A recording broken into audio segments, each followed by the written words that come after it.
infrastructure, which enables a lot of exchange between asset classes, and payment while it enters a space which allows us to take the notion of fungibility and digitize our existing cash and existing systems you have. But there's also the movement of using other tokens, which are security tokens, and move them into a space and removing intermediaries, removing the friction that exists.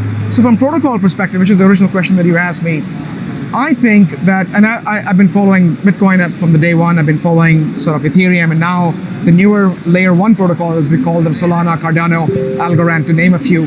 They all are trying to solve some of the core fundamental challenges of scale, global reach, security that has to be built into the system at a cost that's achievable to me and you.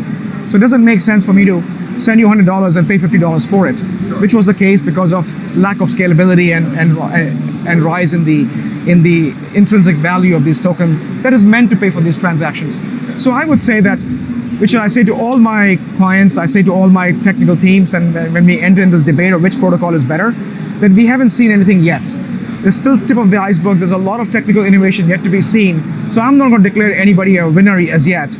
I think we still have a good decade to go before these protocols can settle down and solidify their position. I want to switch gears now, talk about regulation, of which you are an expert in. Favorite topic. Your favorite topic, not the favorite topic of many crypto traders and investors. In fact, the word regulation is kind of a big bad word, like a swear word within the crypto trading investment community. Why is that? Why do you think people are so scared of regulation? So there's a FUD factor to this, right? Fear, uncertainty, and doubt element of it. So let's look at what blockchain has done.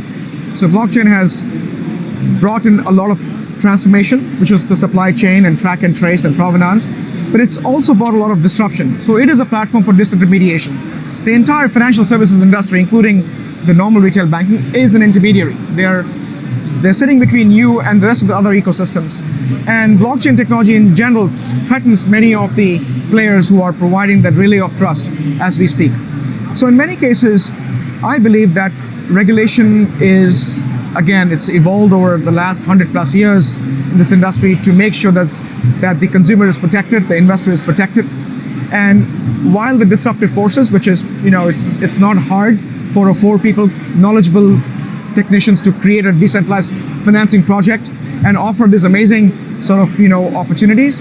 And the only fear is that these are individuals and teams who are focused on innovation, who are focused on disruption, and they don't fully either understand or don't have the regulatory apparatus or licensing permission to operate in this space. And no one wants to deal with it either, because they want to build a system that's devoid of these things. Whereas the regulated financial service industry have always viewed regulation as a moat, which prevents me and you to open a bank. And so you have the clash of cultures. And I think that regulation, for all the right intended purposes, because I serve the financial services industry and that sort of thing, I took it upon ourselves to understand the existing regulation, understand how digital assets are impacted by it, and also understand how can banks meaningfully consume and adopt the infrastructure to make them compliant, so to speak.